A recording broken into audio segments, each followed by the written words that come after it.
আমরা সম্প্রতিকালে বাংলার ইতিহাসের সবথেকে নিম্নমানের শিক্ষা পদ্ধতিগুলোর উত্থান পতন হতে দেখেছি।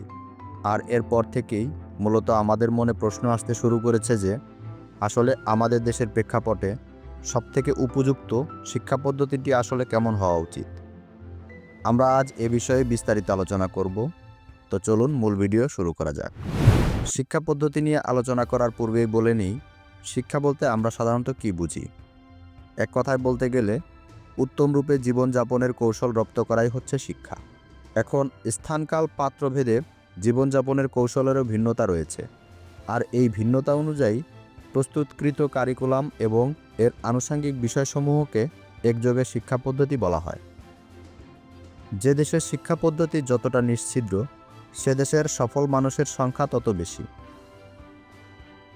আর একটি ত্রুটিপূর্ণ শিক্ষা পদ্ধতি সমগ্র দেশের জন্য অধঃপতনের কারণ হতে পারে। সুপরিকল্পিতভাবে শিক্ষার মেরুদণ্ড ভেঙে দিচ্ছে। শিক্ষাক্রমে আমি বুঝতেছি যে আমার বাচ্চা কিচ্ছু শিখতে পারতেছে না। আমি শুধু শিক্ষা ব্যবস্থার পরিবর্তন চাই। আর তাই একটি সফল রাষ্ট্র গঠনে উৎকৃষ্ট মানের শিক্ষা পদ্ধতি প্রণয়ন করা বাঞ্ছনীয়। আমাদের এই ভূখণ্ডে কখনোই সময়োপযোগী শিক্ষা পদ্ধতি প্রণীত হয়নি, তাই সারা বিশ্বে পিছিয়ে পড়াদের মধ্যে আমরা একটি অন্যতম জাতি। আজও আমরা সেই খর্বতা থেকে বের হতে পারিনি। আমরা এদেশের 4 বছরের বাচ্চাকেও পরীক্ষা নামক যুদ্ধক্ষেত্রে নম্বর জয়ের জন্য পাঠাই। আমাদের ছেলেমেয়েরা ছোটবেলা থেকেই এটা শিখে বড় হয় যে জ্ঞান অর্জনের থেকে নম্বর অর্জন করা জীবনের জন্য বেশি প্রয়োজন। আর এভাবেই আমরা একটি জ্ঞানশূন্য জাতিতে পরিণত হচ্ছি, যার উৎকৃষ্ট উদাহরণ বাংলাদেশের সর্বোচ্চ বিদ্যাপীঠ ঢাকা বিশ্ববিদ্যালয়। 2024 সালের মধ্যেও ঢাকা বিশ্ববিদ্যালয় বিশ্বের প্রসিদ্ধ 1500টি বিশ্ববিদ্যালয়ের মধ্যে নিজেদের নাম লেখাতে পারেনি, আর বাকিগুলোর কথা তো বলার অপেক্ষাই রাখে না। আমাদের বর্তমান শিক্ষা পদ্ধতি দ্বারা উন্নত জাতি বা রাষ্ট্রগুলোর গোলামি ব্যতীত অন্য কোনো কিছু অর্জন করা সম্ভব নয়। অনতিবিলম্বে একটি সুসংগঠিত আন্তর্জাতিক মানের শিক্ষা পদ্ধতি প্রণয়ন ব্যতীত এই জাতির উত্তরণ সম্ভব নয়। আমরা প্রত্যেকেই ভিন্ন ভিন্ন প্রতিভার অধিকারী। যেমন কেউ খুব ভালো ছবি আঁকেন বা কেউ খুব ভালো গান গাইতে পারেন, আবার কেউ গণিতে খুব ভালো। তাই একটি আদর্শ শিক্ষা পদ্ধতিতে প্রতিটি ভিন্ন ভিন্ন প্রতিভাকে বিকশিত করার লক্ষ্যে ভিন্ন ভিন্ন কারিকুলাম প্রণয়ন করা হয়।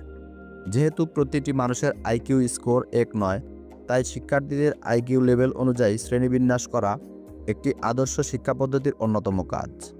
এর ফলে একদিকে মেধাবী শিক্ষার্থীরা দ্রুত সময়ের মধ্যে তাদের প্রাতিষ্ঠানিক শিক্ষা শেষ করতে পারবে এবং অপরদিকে মেধা তালিকার নিচের দিকে থাকা শিক্ষার্থীরা অধিক তত্ত্বাবধানে থেকে তাদের মেধা বিকাশের সুযোগ পাবে।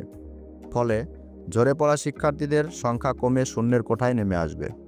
কারিগরি এবং ব্যবহারিক শিক্ষার প্রতি বিশেষ গুরুত্ব দিতে হবে। এতে করে শিক্ষার্থীরা খুব সহজেই তাদের অনুশীলনটি আত্মস্থ করতে পারবে।